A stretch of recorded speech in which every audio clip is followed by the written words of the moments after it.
Herkese selamlar. Serimiz kaldığı yerden devam ediyor. Bugün 6600 kilometrelik yolculuktan sonra kalan 750 kilometrelik mesafemizin 550 kilometresini oynayıp son iki bölüme doğru ilerliyoruz. Daha doğrusu son bölüme doğru ilerliyoruz.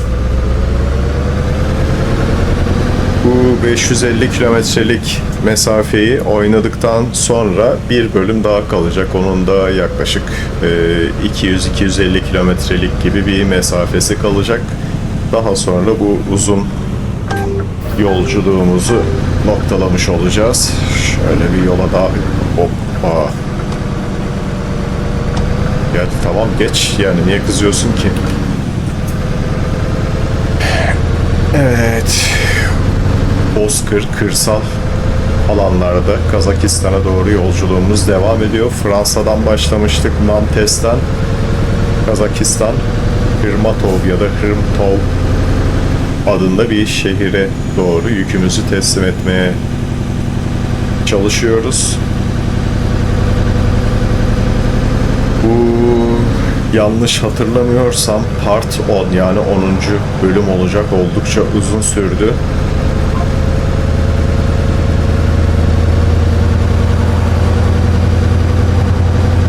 Evet, yolculuğumuza başladık. Avrupa'da ağırlıklı otobanlarda devam etmişti yolculuğumuz. Şimdi Avrupa'dan ayrıldıktan sonra büyük oranda yolculuğumuz böyle gidişli gelişli yollarda devam ediyor.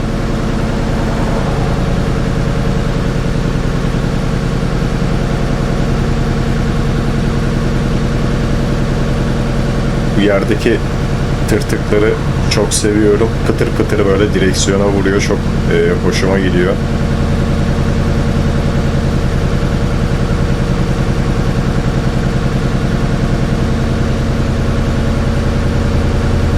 Vay, deve varmış burada. Deve burada var mı ya? Yaşıyor mu?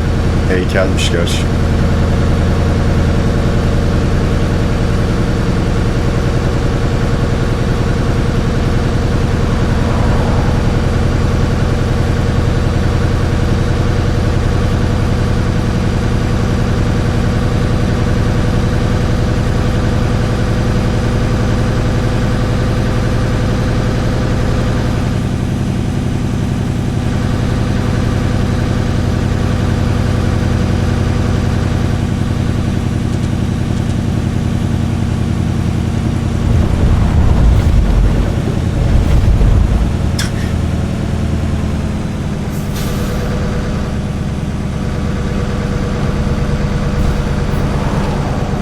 Bazen bu tırtıkların üstünden geçerken böyle dorsenin de sallanma sesi geliyor.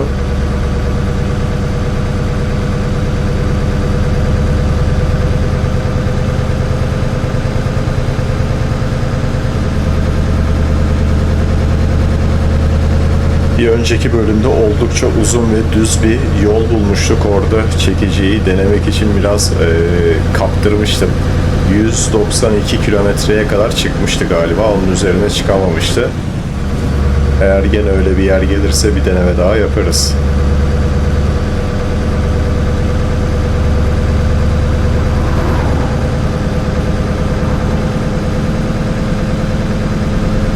Evet, burada yolda hız sınırı 70 olmasına rağmen öndeki arkadaş yani 70'in bayağı üzerinde seyrediyor. Herhalde şöyle bir hızımı eşitlemeye çalışayım, bakayım kaçmış.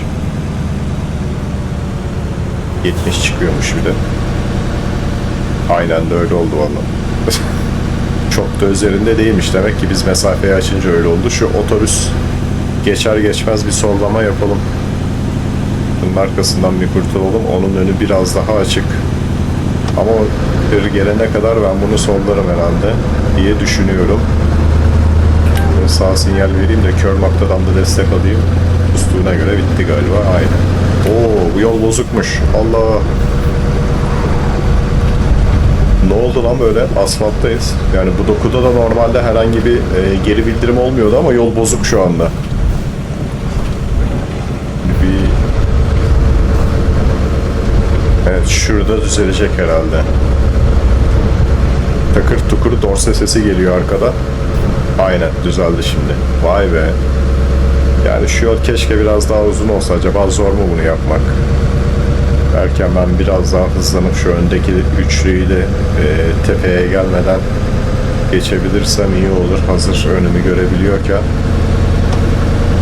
Hazır yolda boşken.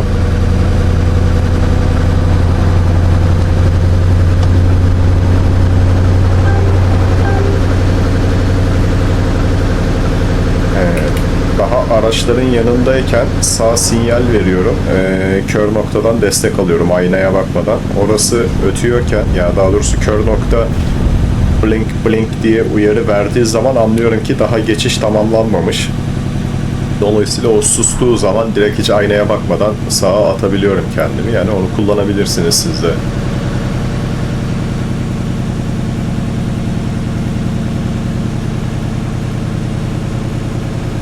Vay be, arazi hakikaten bomboş ya. Böyle çok ara ara yapılar falan geliyor ama bunlar bayağı sertmiş yalnız. Öncekiler böyle alttan yumuşak yumuşak tatlı tatlı vuruyordu. Bunlar bayağı sert vurdu. Hani kardeşim dikkat et, yol bitiyor artık. T oluyor ileriden. Sola mı döneceksin, sağa mı döneceksin, ona göre ayarla kendini diyordu herhalde. Sola dönecek. Sağ serbest.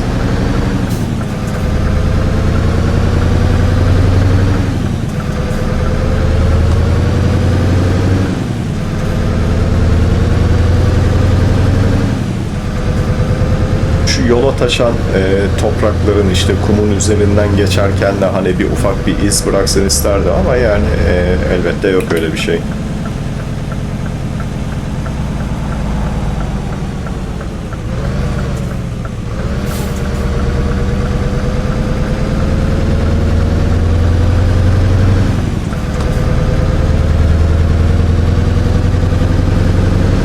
Bıraktım şu an direksiyonu.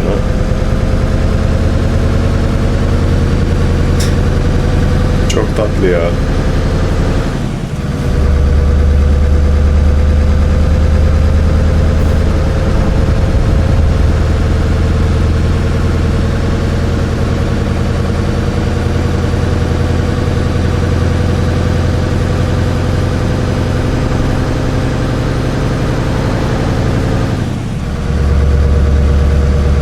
Bu arada yakıtımız da bitmek üzereymiş. O 200 kilometreye çıkma çabamız devam ederken çok ciddi yakıt tüketti. Ben normalde 3000 kilometre kadar gider diye düşünüyordum ama böyle 2400-2500 gibi bir şey yapacak herhalde. Şu an hala gerçi çizgi az gibi görünse de depo 1000 litre olduğu için 1000 kilometre bir şey veriyor, menzil veriyor. Onu da aşağı yukarı 800-850 kilometre gibi yol yapıyor.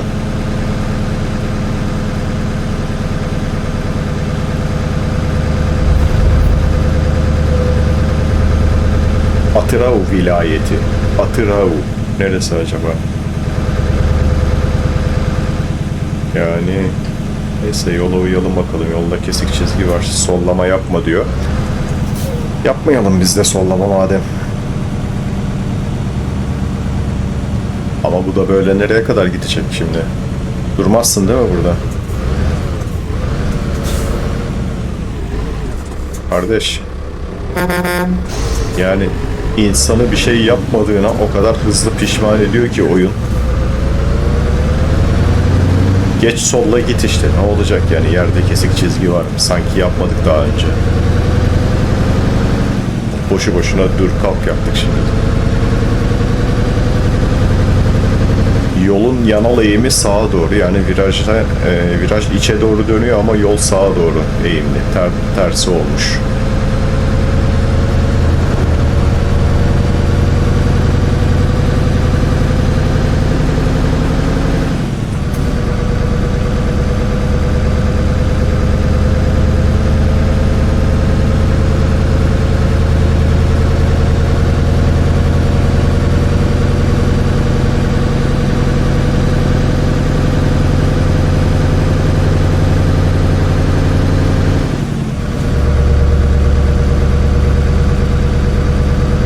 burada deniz falan bir şey yoktu diye hatırlıyorum. Bir Hazar Gölü var. Liman gibi bir yere mi yaklaşıyoruz acaba? Bunlar ne? Şu ilerideki vinçler falan.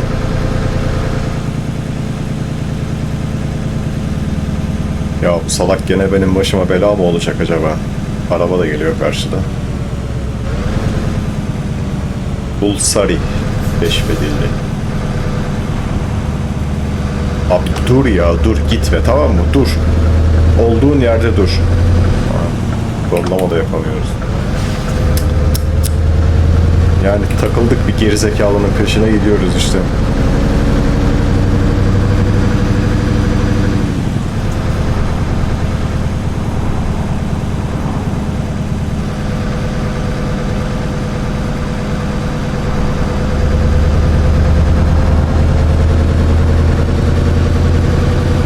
Abi sen ne olur düz git, sağa falan dönme ya. İster düz git ister sola dön. Ne yaparsan yap ama sağa dönme.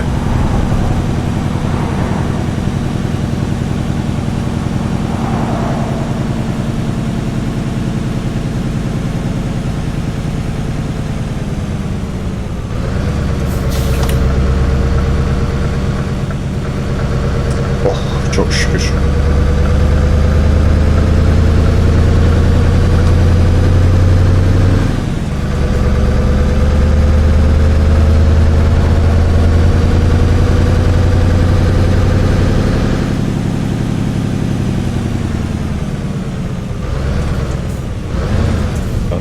Işığı da görebilecek şekilde durayım da. Heh.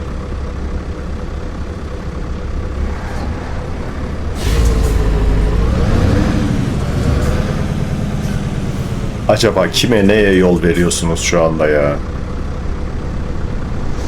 Hani niye gitmiyorsunuz yani? Işık yanıyor. Bir de kırmızıya kaldık üstüne.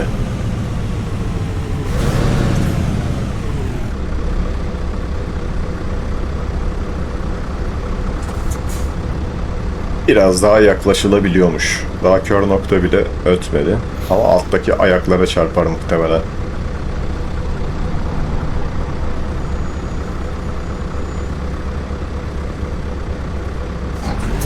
Devam et abi. Sen de kimseye yol verme. Beklesinler biraz.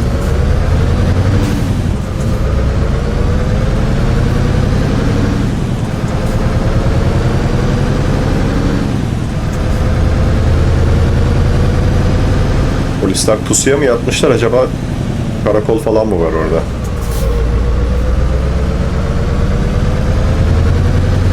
Ya neyi bekliyoruz? Çünkü set var yolda. Bunun için mi yavaşladı acaba?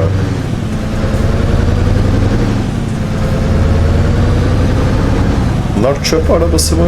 Yol bakım onarım araçları mı acaba?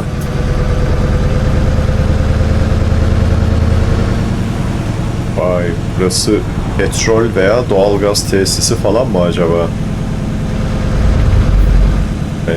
Şurada bir şey yanıyor. Ya petrol ya da doğalgaz tesisi galiba. Gerçi doğalgaz olsa yerin altında saklanıyor herhalde doğalgaz. Petrol tesisi diye yorumluyorum.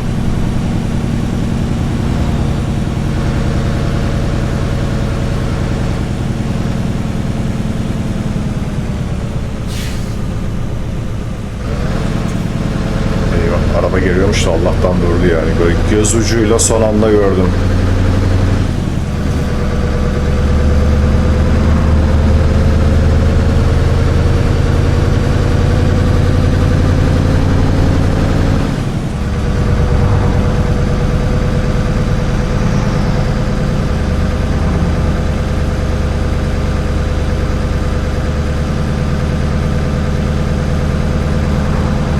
Bu arada serbest modda oynarken yani kayıt dışı oynarken Avusturya tarafında bir tane yol buldum.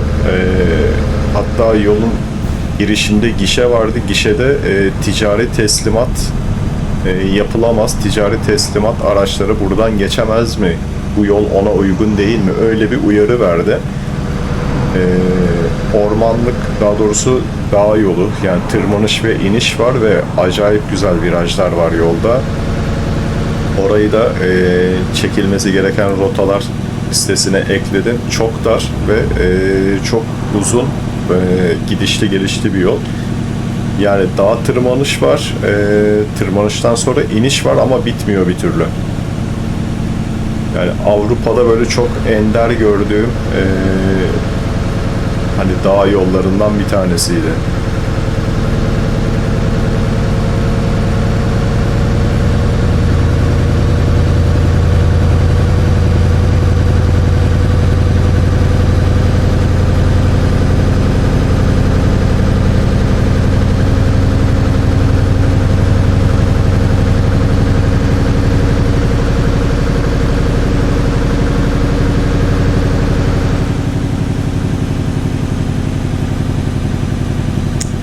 Evet, burası biraz sertmiş. Bunun altından demir yolu mu geçiyordu acaba? Öyle bir şey gördüm de sanki. Acaba bu köprüyü niye buraya yapmışlar diye düşünüyordum da herhalde demir yolu geçiyordu altından. Geldi bizim pıtı pıtılar.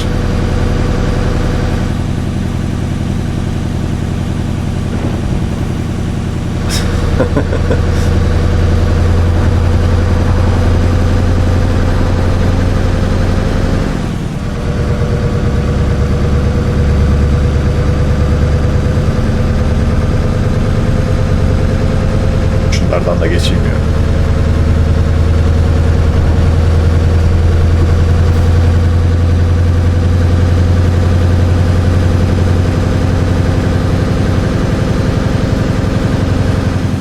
Hoppa, niye yavaşlıyorsunuz lan? Oo, yol çalışması varmış.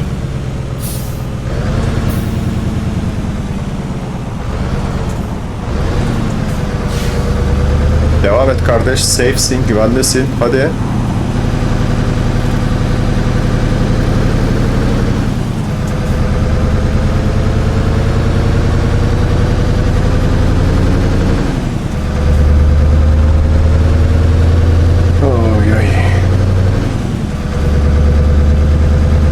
Kuleler neymiş acaba?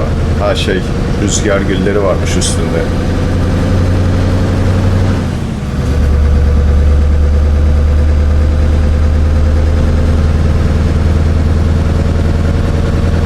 Evet, demir yolu geçiyormuş köprünün altından.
A101 burada da var ya. Buraya kadar gelmiş.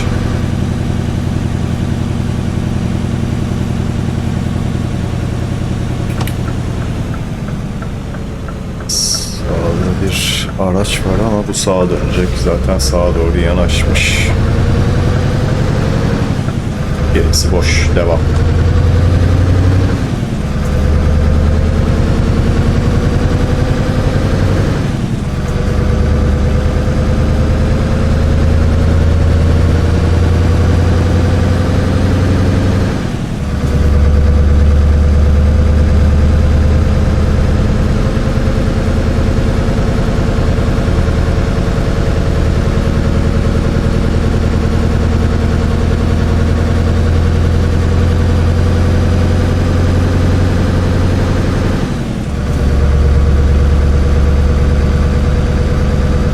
rengi değişince ben yine böyle bozuk yola girdim gibi bir beklenti içine girdim. Böyle direksiyonu da sıkı sıkı tutuyorum sağa sola fırlamasın diye.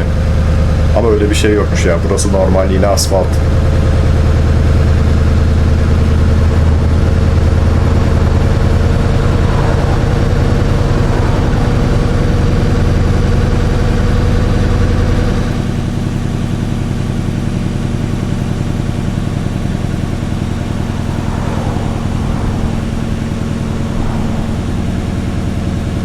Çok güzel süzülüyor yolda ya. Böyle bazen işte bu tatlı virajı yakalayabildiğiniz zaman hakikaten çok güzel süzülüyor.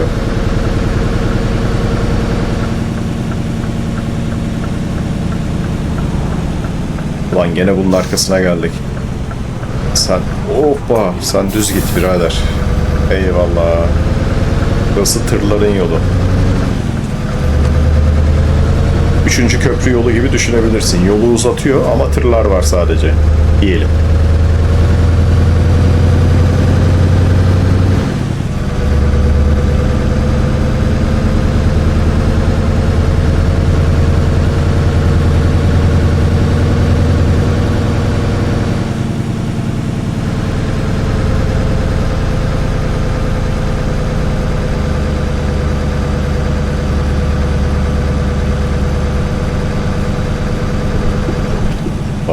Köprü bağlantısı aktifmiş. Burası da aynı şekilde. Yani var ya şu olayı da böyle o kadar alakasız yerde aktif yapıp hani insanın böyle geri bildirim beklediği yerde pasif yapıyorlar. Böyle çok ters köşe yapıyorlar.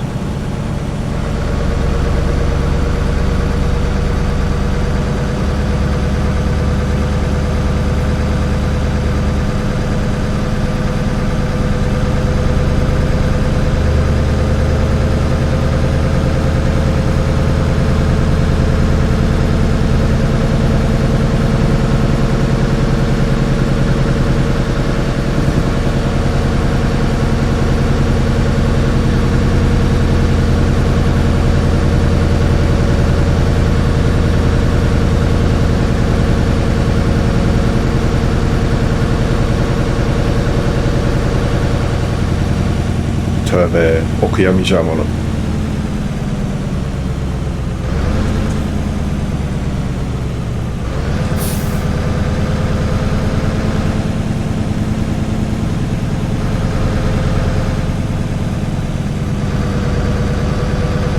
Bir şeye mi yaklaştık acaba? Niye bu kadar yavaşladık biz? Böyle yol boş görünüyor. Ben hazır çizgide silinmiş burada. Bundan da fırsattan istifade edip böyle birkaçını bir çıkartayım aradan.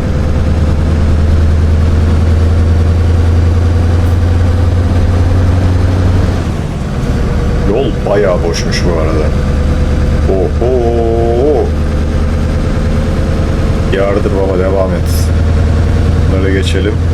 Bunlar çünkü ileride bir yerde mutlaka bela olur başımıza. Yani görebildiğim alana kadar bomboş şu anda yol. Karşıdan hiç gelen yok. Da biz virajı alabilecek miyiz? Alırız. Çok güzel. Yine tatlı bir viraj. Geçebildiğim kadarına geçeyim. Çünkü zaten bunlar benim başıma dert olacaklar. Mümkün olduğunca az olsunlar bari. Şurada yolu gördüğüm yerde yine bir sollamaya çıkarım. Evet, bir miktar değil, bayağı görüyorum, hatta bomboş. Devam et.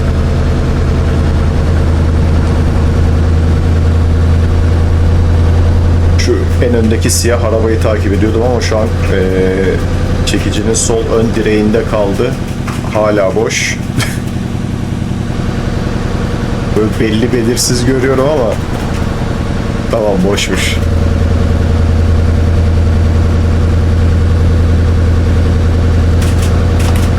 Ben kendi şeridimize dönelim de. Böyle bir tren geçidi mi var? Aynen. Bir gerizekalı durur falan orada şimdi. Çok güzel. Evet, zıplatması yokmuş. Devam edebiliriz. Asfalta gömmüşler burada rayları. Dümdüz geçti. Çoğu yerde biraz zıplatıyor da korkuyorum artık. Tepeye gelmeden sollama yapamam artık. Bu da hızlandı çünkü. Oğlum ne biçim şehir isimleri var bunların ya.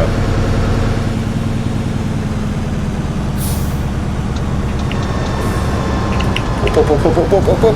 Oğlum ulan Rotterdam'e bırakayım dedim, o da yani hiç Rotterdam kapalıymışçasına devam etti araç.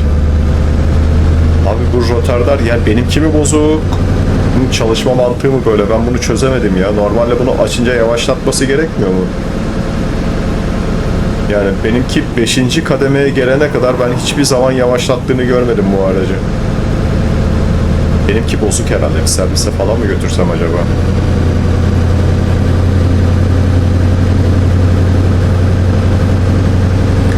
Neyse boş ver abi. Sen bildiğinden şaşma. Frenle devam.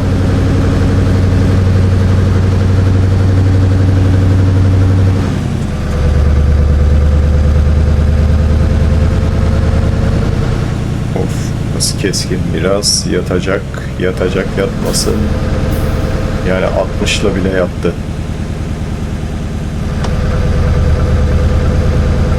Ya yolun şu noktasında ne gibi bir çalışma yapıyor olabilirsin acaba ya?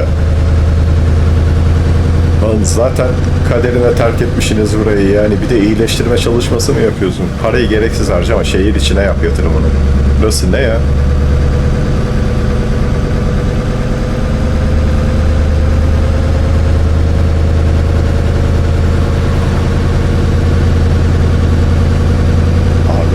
Yolda nasıl bir şeymiş böyle, salıncak gibi bir yukarı bir aşağı.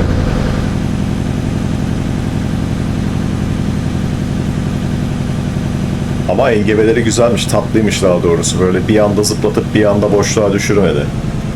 Evet, bir demir yolu daha. Burada ışık mı yanıyor? Ha, arkasındaki beyazmış. Ben de beyaz ışık yanıyor sandım. Sinyalizasyona güveniyoruz. Yani ışık yanmıyorsa geçiyoruz her türlü.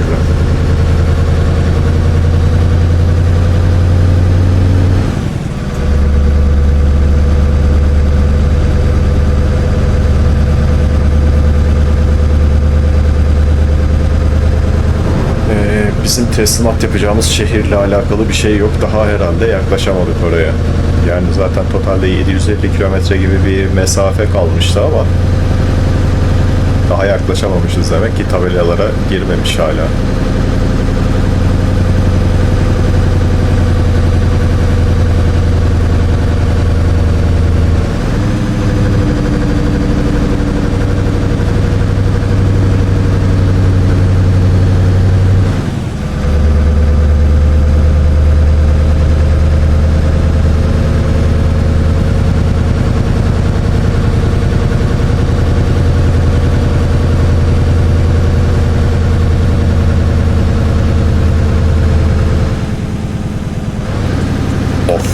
Yolun tatlılığına bak. Ama geçebilir miyim? Bunlar da hızlandı gerçi şimdi.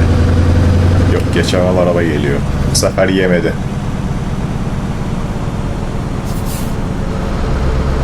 Şimdi zaten bayır çıkacağız. Kesilecek biraz. Hiç olmaz o iş. Burada ben gaz kessem sadece, bu zaten yavaşlayacak. Ama bu Kamil de yavaşladı. Abi devam etsene ya.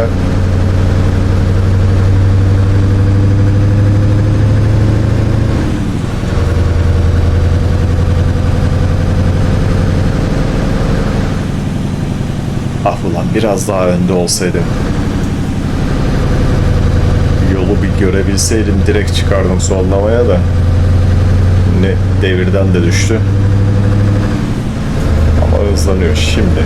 Belki bir şeyler olabilir. Hafif şöyle bir dengele gidelim çok hızlanmadan. Evet, şu rampa aşağı bir şey yoksa yoktur diye düşünüyorum. Devam et. Abi hızlanamıyoruz ki. Çekicinin direği de Allah öyle bir noktada kalıyor ki, yani tam yolda görmem gereken yeri kapatıyor. Ben bunu sollamayayım. Orayı göremiyorum çünkü.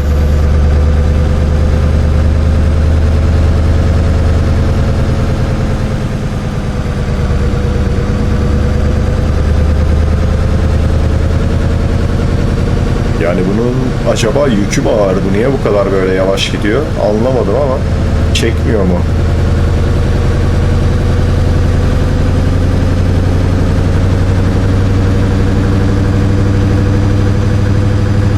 Şimdi o tırın olduğu yer boştu. Şurası da boşsa göreyim. Az bir şey daha görsem tamamdır.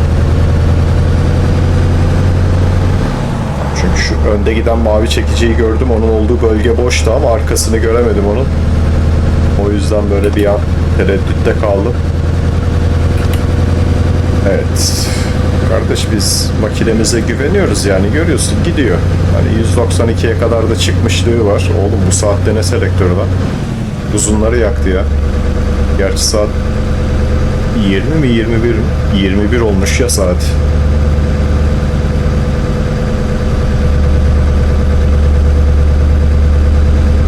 Evet. Menzilimiz 500 kilometrelere düştü. Totalde de 2200 kilometre gibi bir yol yapmışım. Yani 2500 falan yapacak herhalde o. Ama daha ne yapsın yani abi öyle tırmanışlar vardı ki yani şu anlık tüketim sondan aşağıya hiç inmedi yani hep sondaydı.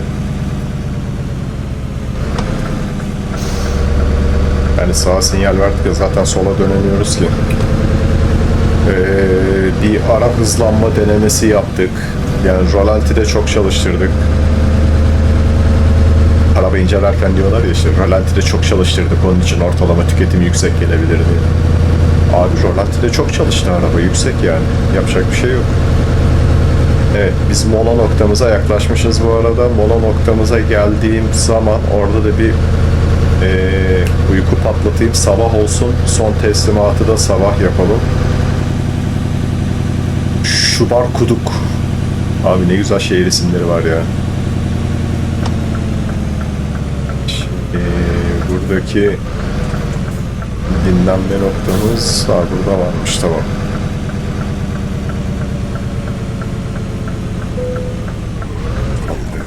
Böyle park edelim.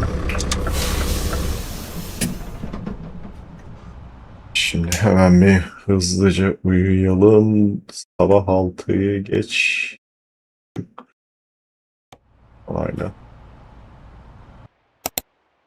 Evet, bir sonraki bölümümüze buradan kaldığımız yerden gündüz gözüyle devam ederiz diyelim ve bölümümüzü burada kapatalım. Buraya kadar izlediğiniz için teşekkür ederim. Kendinize iyi bakın. Hoşça kalın.